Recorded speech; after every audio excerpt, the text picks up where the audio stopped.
Mapayapang hapon Pilipinas! Ito po ang inyong balerina ng bayan, si Lisa Macuja, na bumabati sa lahat ng nakikinig sa DZRH at nanonood sa RH-TV, lalo na sa mga kasamahan nating alagad ng sining at kultura sa buong bansa. Una sa lahat, maraming salamat sa mga dumalo kagabi sa aming opening night ng Ballet and Ballads sa Aliw Theater. Ito po ang huling palabas ng Ballet Manila para sa aming 22nd performance season at talaga namang hindi dapat kaligtaan dahil ang aming espesyal na panauhin ay walang iba kundi ang Asia's most romantic balladeer na si Christian Bautista. Kasama din namin ang mga world-class opera singers mula sa Classical Music Foundation at ang ABS-CBN Philharmonic Orchestra under the baton of Maestro Joshua Dos Santos. Kaya, para sa mga hindi pa nakapanood ng Ballet and Ballads, may pagkakataon pa kayong humabol sa aming second weekend performances. That's at 6 p.m. on Saturday, February 17 and 3 p.m. on Sunday, February 18 sa Aliw Theater. Para sa ticket, pumunta lang sa mga Ticket World outlets o di kaya ay bumili online sa www.ticketworld.com.ph o tumawag sa 891-9999. Samantala, isang malaking international arts festival ang ginaganap ngayon sa Intramuros na may layuning ilunsad ang Maynila sa pandaigdigang entablado ng contemporary artistic expression.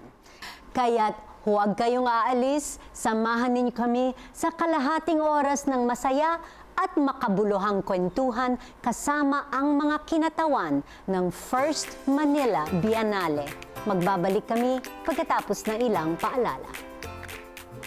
Simula pa noong 3 ng Pebrero, halos 100 mga alagad ng sining mula sa loob at labas ng Pilipinas ang nagtipon-tipon sa loob ng muralya ng Intramuros upang lumahok sa First Manila Biennale na magpapatuloy hanggang 5 ng Marso. Tinaguri ang bilang kauna-unahang art experience festival sa kasaysayan ng lungsod ng Maynila. Tampok dito ang isang malaking art exposition ng mga sculptures, paintings, video, film, live performances, architecture at installation art. Ang napiling tema ng festival ay Open City na nagbabalik tanaw sa panahon ng digmaan kung saan ang Maynila ay naging sentro ng labanan. Sa kasalukuyan, gamit nito ang bansag na Open City ay nangangahulugan ng bukas na kamalayan, malayang talakayan, aktibong pamilihan at kung ano pa mang konsepto na umiinog sa malayang palitan ng ideya, kuro-kuro at paniniwala. Ang Biennale ay mula sa salitang Italyano na nangangahulugang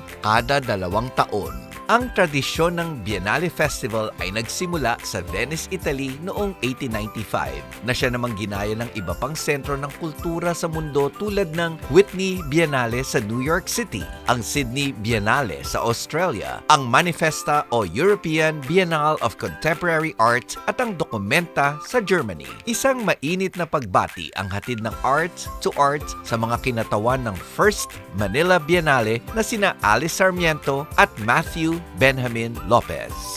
Magandang hapon, Alice and Matthew, and welcome to Art2art. Thank you, Lisa. Thank you very much.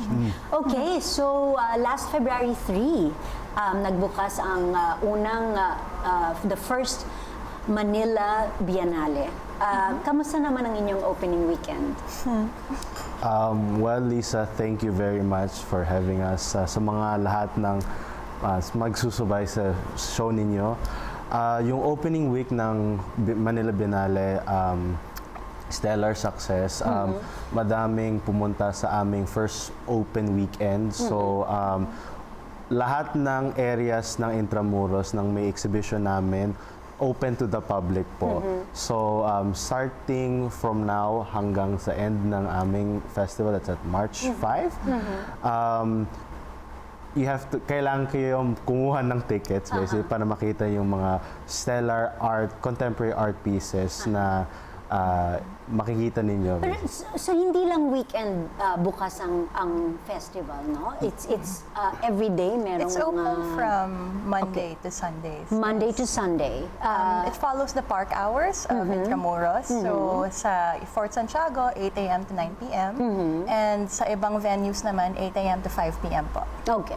And ongoing siya hanggang March 5. March 5. 5. Yes. Okay. So, before we start, bago tayo magtuloy pag-usapan ng current, the first festival, magbalik tanaw muna tayo. Let's go back. Kailan nagsimula at paano nagsimula ang tradisyon na magkaroon ng isang biennale? It started in Venice, in Italy. Kaya Italian. Kaya din nga yung word. Biennale. Kaya Biennale. Biennale. Yes, Oo. with hands. Kanina pa ako nabubulunan dyan Yung Biennale. Wala kasing Italian Yes. dito. But yes. But it started spreading to Asia in 1995 with the Guangzhou Biennale naman. So, as the word Biennale suggests or denotes, it's an art event or a very spectacular, very large art event that sets to put the contemporary art of a region or of a city in this case on the global stage. So kaya nag-i-invite na maraming mga international na curators and international artists to participate and to try to engage with yung history ng isang site or yung history ng isang city, as in the case of Venice at least. I see. So that started around 1898, if I'm not mistaken. And then, ayun, 100 years later, sumunod yung Asia. Pero, ayun nga, parang yung response to the contemporary, as into contemporary art, it really started in the 90s na. Parang nag-respond na to the political situation. Tapos, ayun yung nakikita natin dito na yun sa Philippines. Okay. Actually, rinirelate ko lang ito sa definition ng contemporary dance, no? Kasi nga, I'm a You're a dancer, ballerina yes. and a dancer. And yung pag sinabing contemporary dance, maraming iba't ibang mga genre yan. Merong Martha Graham, merong Limon, merong, kung ano-ano na trends, no?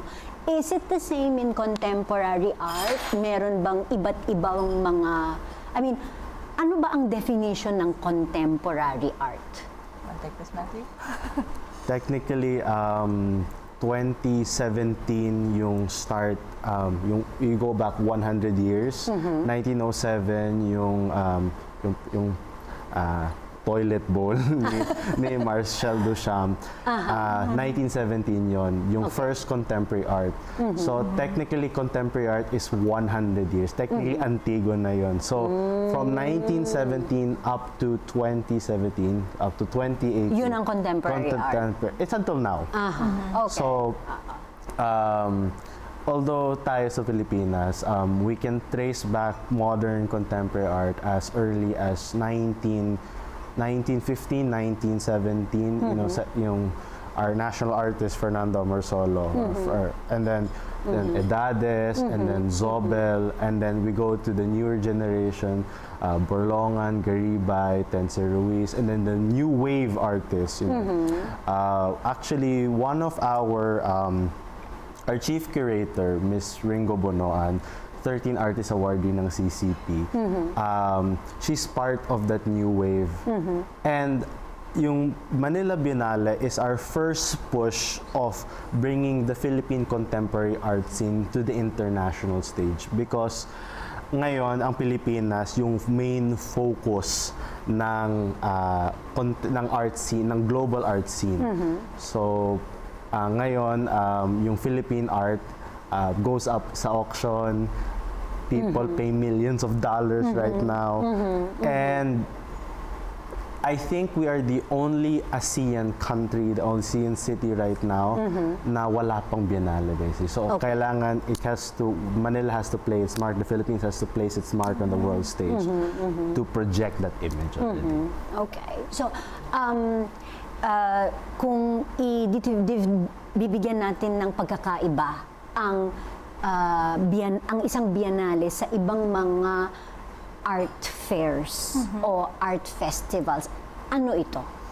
Well, first of all, it's non-profit. So we don't sell any art. at the Biennale.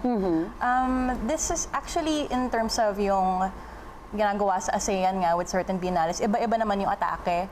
Like sa Bangkok, yung participants sa Biennale are galleries and yun, the larger institutions as well. Sa Philippines, parang what we did na lang was we worked with Viva Manila and with Intramuros administration. So there is that aspect of it na parang may tourism yung first na yung first na objective. Like we're trying to we're still working with Intramuros as a tourist destination. And then, yun, parang bringing in the art as a means of making that tourism somewhat more meaningful and a different way to engage with the city. So, if you think about biennales in the global stage at least, or as an international phenomenon, it really is a way to engage with the city. So, parang that's what the Manila Biennale has in common with other biennials. Pero kung kukompare mo sa mga art fair, ganun, it's really about how artists are asked to participate. Kasi very thematic yung participation nila this year. Parang they're engaging with yung history nga ng Intramuros. So yung term nga na open city, which is the theme for this year's Biennale, is a direct reference to yung open city nga na naganap after, or no, right before World War II. So, yun ba yung dahilan kung bakit pinili ninyo ang location ng Intramuros for the Biennale? Yung Intramuros kasi, for our audience doesn't know, ang sentro ng komersyo at gobyerno ng Pilipinas for more than several centuries before the war. It was the heart and soul of the city. Yung term ni Ernest Hemingway is basically Manila was the Paris of the East, which was sadly lost because of the Second World War. Lahat bagsak, lahat nawasak. So in the process after the war, as urban redevelopment has happened, nawala ng glory ang beauty ng Manila. So Manila Biennale is the first attempt of trying to revive the soul and the heart, yung puso talaga ng Manila, back to the people. And the way we're projecting the Manila Biennale is basically yung concept of art for all. Na that art should be enjoyed by the public, should be, it should be free, it should be open to the public, they could feel it, they can be interactive with it. And it should not be, hindi cater to just collectors or to just galleries. And yung sabi ni Alice a while ago, we get artists themselves to bring in the art and fit yung theme. So we have great artists from Japan, one of them is Hikaru Fuji. The only one, actually. Hikaru Fuji, we have Igers Bikse from Latvia, we have Henry van Noordenburg from the Netherlands and Australia.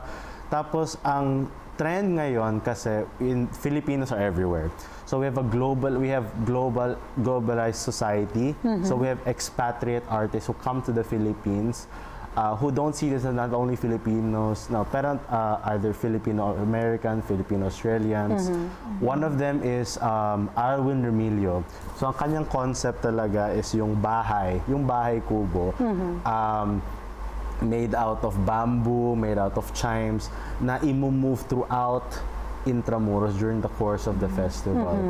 And then yung part of the bayanihan. So, ang gagawin niya, lahat ng mga volunteers, lahat ng tao, they'll just come to the house and they will make kayod to the Bahay Kubo, go around Intramuros, and then that will become later on the part of the permanent collection of the Museo Pambata.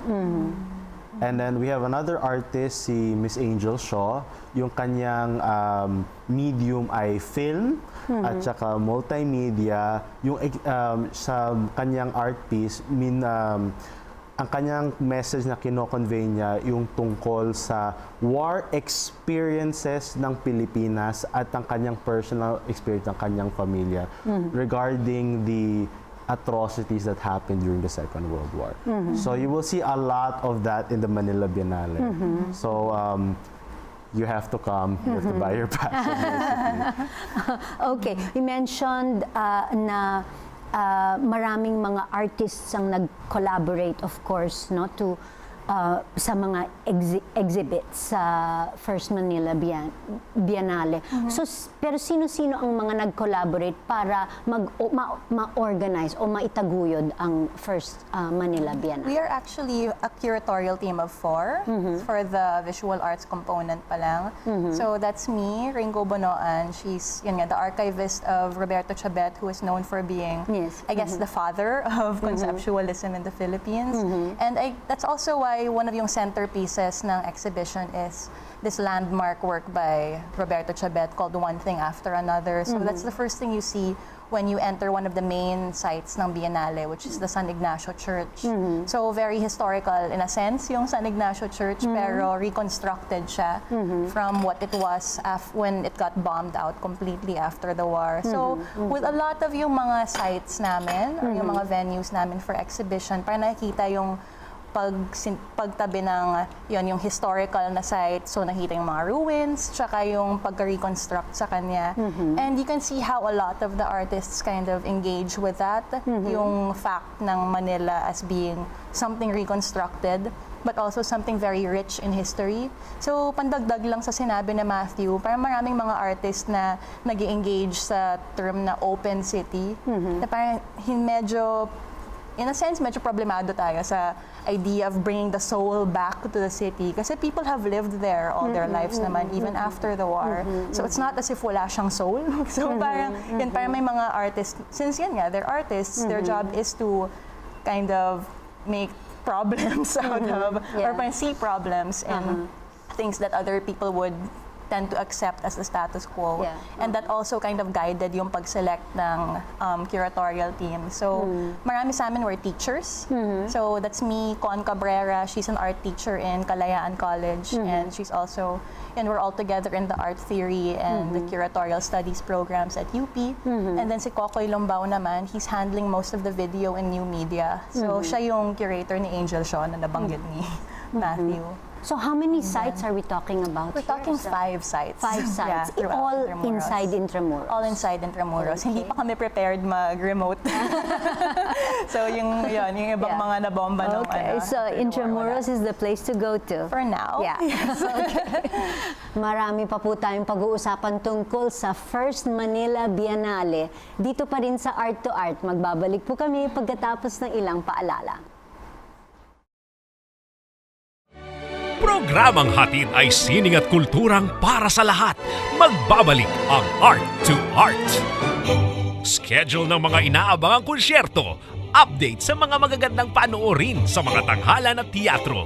Narito na ang Art2art Calendar.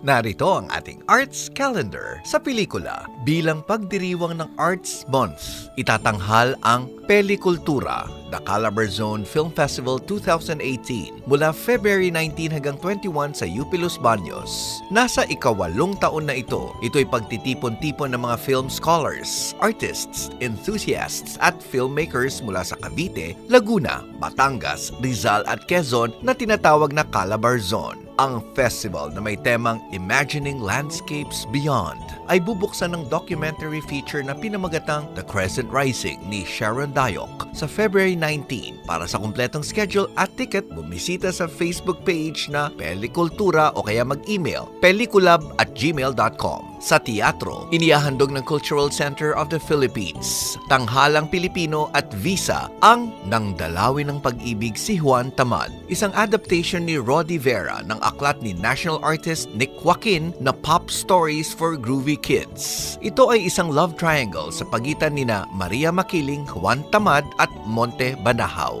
Mapapanood ito sa Tanghalang Aurelio Tolentino ng CCP Rojas Boulevard, CCP Complex, Pasay City. Magsisimula ang palabas February 16 alas 8 ng gabi. Mapapanood din ito February 17 at February 24, March 3 at 10 alas 3 ng hapon at alas 8 ng gabi. February 18 at February 25, March 4 at March 11 alas 3 ng hapon at February 23, March 2 at March 9 alas 8 ng gabi. Maaaring bumili ng ticket sa CCP. Bilang pagtatapos ng kanilang 50th season, inihahandog ng Philippine Educational Theater Association or PETA ang Filipino adaptation ng Pulitzer Prize-winning drama ni Marcia Norman na pinamagatang Night Mother. Ang dula ay adaptation ni Ian Lumogo at nasa direksyon ni Melvin Lee. Tampok sa Night Mother, sina Eugene Domingo bilang si Jessie na gusto nang magpatiwakal dahil sa kanyang sakit na epilepsy at Sherry Lara, ang ina na susubukang pigilan ang balak ng kanyang anak. Nagsimula noong February 2, mapapanood pa February 17 at February 24, March 3, 10, 11 at March 18, alas 3 ng hapon at alas 8 ng gabi. February 25, alas 3 ng hapon at March 17, alas 8 ng gabi. Ang PETA Theater Center ay matatagpuan sa number 5 Amar Drive, New Manila, Quezon City. Para sa ticket, tumawag sa 891-9999 o bumisita ticketworld.com.ph. Usapang sining at kultura para sa lahat. Kasama ang balerina ng bayan, si Lisa Macuja. Art2art.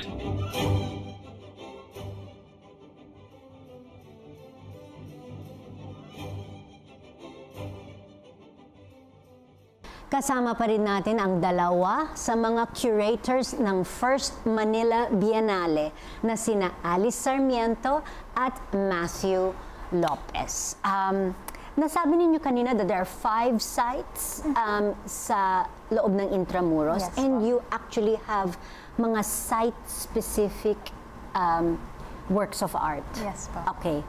You mentioned, I think, one of these already. Ano pa yung 4? Okay, so we mentioned San Ignacio Church. Yung one of the biggest is probably Fort Santiago. And yung good news then is that you can enter for the price for yung Of Fort regular Santiago. entry ng Fort Santiago. Yung admission ng Fort Yes, Santiago. so you can actually see the art without having to pay for a Biennale ticket. So I guess this is a benefit for some na parang very public nga yung art na yun. The next ones are Baluarte San Diego. There are 2 pieces there by Zeus Bascon and Medeo Cruz, the very controversial Medeo Cruz. And okay. Plaza Roma in front of Manila Cathedral is probably the most public na side. So, oh, and there's one more at Casa Manila, yes. Okay. So for the arts audience na masasabi nating mga youth, mga kabataan na iniisip naman nila, bakit ako pupunta sa isang biennale, baka mamaya wala akong maintindihan dyan, no? What will you tell them now? I mean, I'm sure some of them are listening. How should they approach the biennale? The Manila Biennale talagang art for all. So sa amin yung millennials, kung magsi-selfie ka lang basically next to the artwork, so be it. Okay. So be it. And hindi lang yun, yung sa aming curatorial team, so you have our visual arts component, we have our film programs, that's headed by Mr. Monchito Nocon of the Society of Filipino Archivists, and myself, I am the public programs curators. Yung sa akin, we are doing panel discussions, lectures, talks, workshops on art and how do we engage Philippine and international contemporary art to a millennial audience. So actually, one of them is basically our Sensing the Site specific art criticism workshop. It is moderated ito ni Professor Eileen Legaspi Ramirez and Odel Paras Perez. Ang highlight ng workshop nito is a guest panel discussion with National Artist for Literature F. Chenil Jose. So I hope people can come to that because it's a very rare opportunity for this famous national artist and art critic to come. And then, Manila Biennale, you are there to experience the art, you are there to feel the art. Kasi some of the exhibitions, some of the exhibits, they're interactive. So one of the highlights in as Alice mentioned is the San Ignacio Church. So if you go up, there's a work by Tad Ermitaño. It's a bell, and it's if you feel mo yung bell, you will feel the vibrations of the bell, and then you can go around, you can play around with it, and then you make katok lang, the sound moves into the space. So you're in that parang like a transition, you're in a trance moment. So you're basically being one with the art. Basically. Something that yung kabataan namin, kasi punta kayo ng National Museum, punta kayo ng Met, do not touch, do not smoke, do not sniff, do not breathe. So No flash photography. No flash photography. So this is a different experience talaga. So you can feel it, you can experience the art, and then something that not in other art fairs you cannot do basically. So that is what we're trying to promote, and I hope you can come. I guess sa akin, simple lang yung answer. Parang it's really just a matter of there having to be this amount of space and this amount of scale given to an exhibition this large or a themed exhibition that's this large. It's a chance for the artists as well as for an audience to really be able to think through art and, as Matthew mentioned, feel art and inhabit it in a sense. Parang siguro Tad's work, Tad Ermitaño's work would be the best example of being able to inhabit a piece of art in that way. And parang sa Intramuros kasi, it's not an easy site to navigate. As you may know, na it's very large for one thing, and yung ganyan na multiple sites, parang it's something that takes up a very large chunk of your day just to see that. Meron akong isang practical question. Paano kung umulan? Magdala ng payong. Ayan. So, weatherproof ba ang Biennale? Well, to be honest, there are some pieces na we've kind of been trying to negotiate with. Kasi it's the first time na they're open to the elements in that sense. Like, meron kaming mga pieces na gawa sa neon lights, na natatakot sila na baka mag-short kasi nga nung umulan, parang yun lang naka-encounter ng ganyang klaseng situation. So, parang learning experience talaga for what it is to make public art. Like, what kind of art can be made public and at what level. So, yun, parang, concern yun para sa artwork. Pero para sa viewers naman, Intramuros on any day, pag umulan, parang medyo, parang be careful na lang. But at least the administration can also learn from what people need in terms of in navigating this kind of space through all weather conditions. And what about kung, 24/7 ba ang exhibitions? Or you said like some are site-specific to Fort Santiago, yung visiting hours lang talaga ng Fort Santiago? So Fort Santiago runs normal hours, 8 a.m. to 9 p.m. The Mission House, San Ignacio Church will run from 8 a.m. up to 6 p.m. at 5 p.m. And the Baluarte San Diego is of the same time also. So it's much kasi, especially sa Intramuros, you go one site, you pay this admission, and then you go to another site, you pay another admission.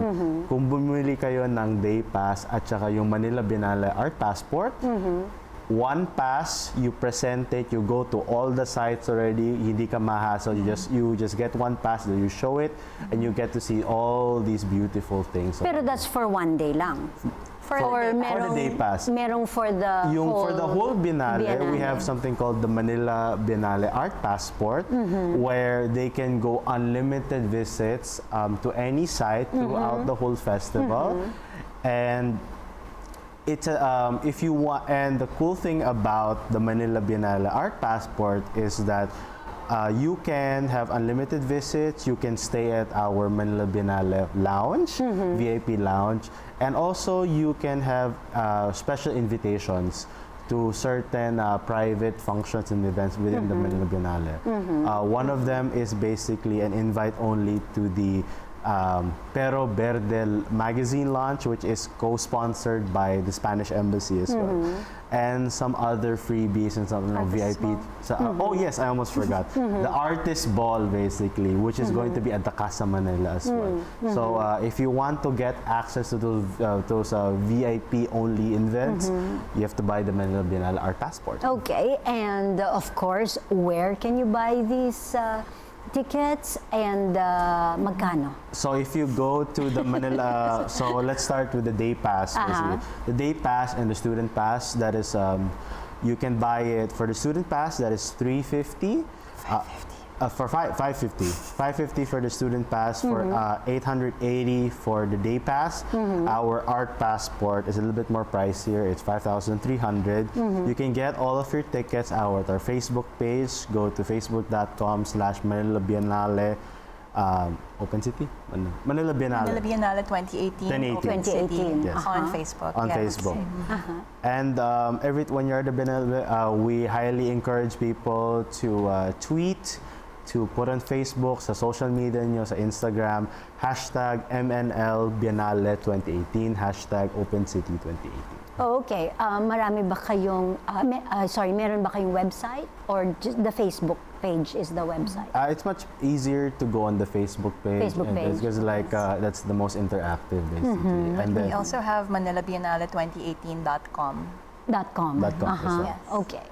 And We also have an since- app for downloads. may app, May app din kami. din. That- Oh, that wow, acts as very an millennial nga. True. May phone na yun. Tsaka sponsored po yung Wi-Fi namin ng Smart and PLDT. So you can have Wi-Fi access throughout the parks. If you want to just get your day passes and your passport, we have 2 locations where you can just walk in and just pay for it. For our art passport, go to our Manila Biennale Lounge, which is at the Plaza San Luis complex in Intramuros. And then for our day and student passes, you have to go to La Moja Loca shop, and then you can just pay there as well. Okay. And ito ba ay magiging isang regular na biennale every year na ba ito sa Manila? Well, Biennale is from the Italian word biennale, so it means 2 years. Okay, so it'll every happen- 2 years? We hope that that this will be a great success, and then we will do this in 2 years' time, basically. So bigger, badder, and more engaging. Okay. Well, we wish you all the best Thank sa you. Thank you first very much. Thank you Manila very much. Biennale. And of course, again, you can get your tickets, your passports, your tickets, your passes to the 5 sites in the first Manila Biennale. Just log on to the Facebook page of the first Manila Biennale. Yes? Manila Biennale 2018. Yes. Manila Biennale 2018. Yes. And of course, we're going to be looking forward to the Manila Biennale 2020.